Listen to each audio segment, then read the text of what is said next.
In December 2019, the Chinese authorities notified the world that a virus was spreading through their communities.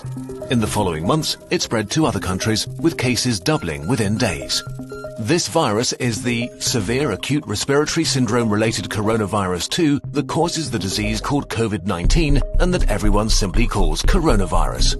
What actually happens when it infects a human, and what should we all do?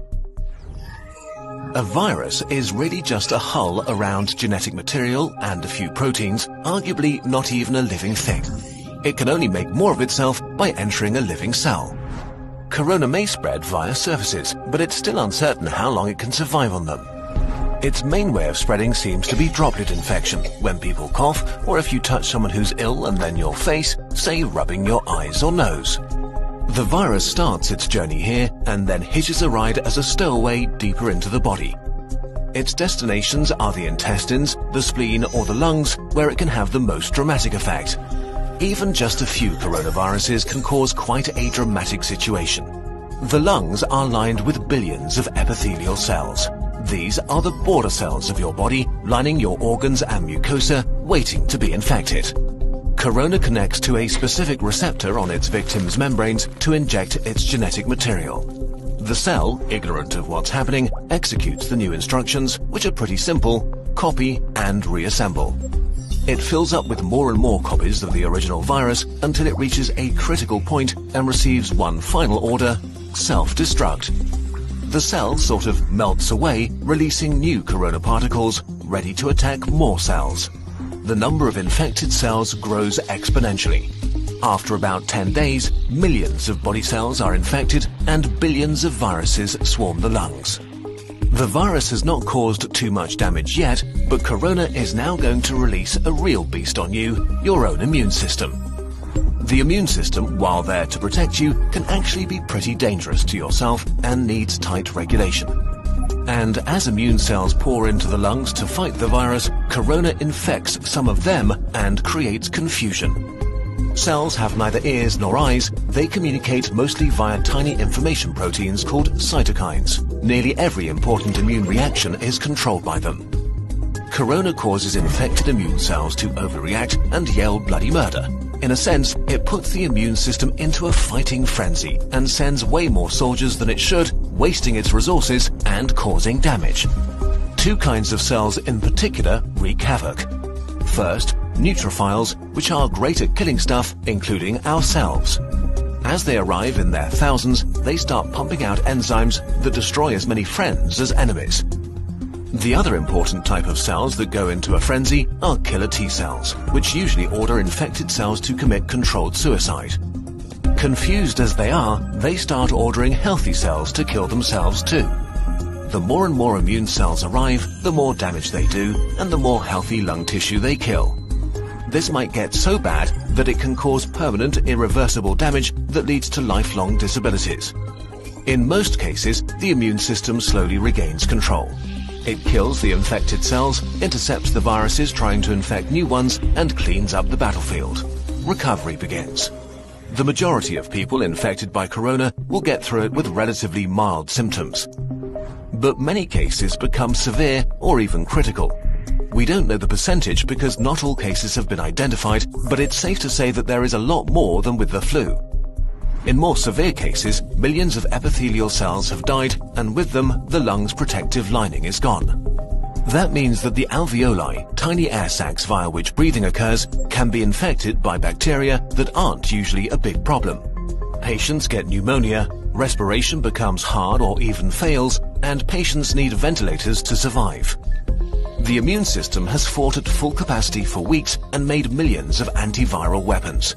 And as thousands of bacteria rapidly multiply, it is overwhelmed. They enter the blood and overrun the body. If this happens, death is very likely. The coronavirus is often compared to the flu, but actually, it's much more dangerous.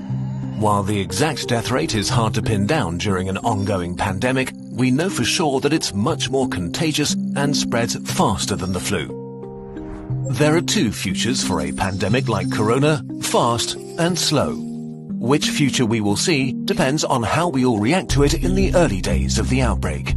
A fast pandemic will be horrible and cost many lives. A slow pandemic will not be remembered by the history books. The worst-case scenario for a fast pandemic begins with a very rapid rate of infection because there are no countermeasures in place to slow it down. Why is this so bad? In a fast pandemic, many people get sick at the same time. If the numbers get too large, healthcare systems become unable to handle it. There aren't enough resources like medical staff or equipment like ventilators left to help everybody. People will die untreated. And as more healthcare workers get sick themselves, the capacity of healthcare systems falls even further. If this becomes the case, then horrible decisions will have to be made about who gets to live and who doesn't. The number of deaths rises significantly in such a scenario. To avoid this, the world, that means all of us, needs to do what it can to turn this into a slow pandemic.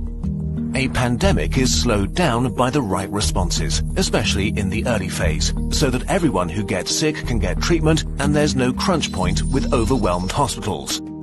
Since we don't have a vaccine for corona, we have to socially engineer our behavior to act like a social vaccine. This simply means two things: not getting infected and not infecting others. Although it sounds trivial, the very best thing you can do is to wash your hands.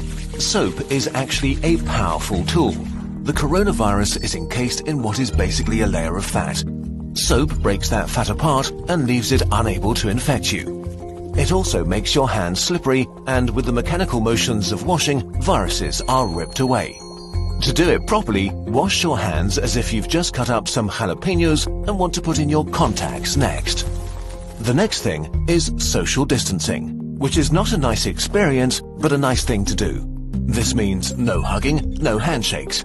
If you can stay at home to protect those who need to be out for society to function, from doctors to cashiers or police officers.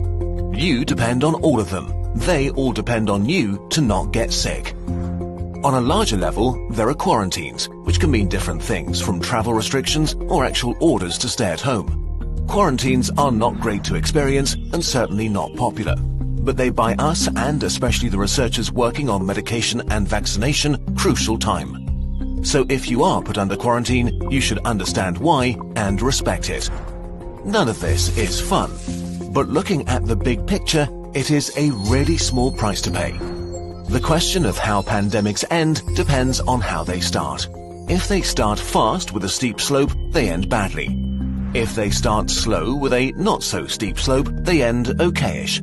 And in this day and age, it really is in all of our hands, literally and figuratively.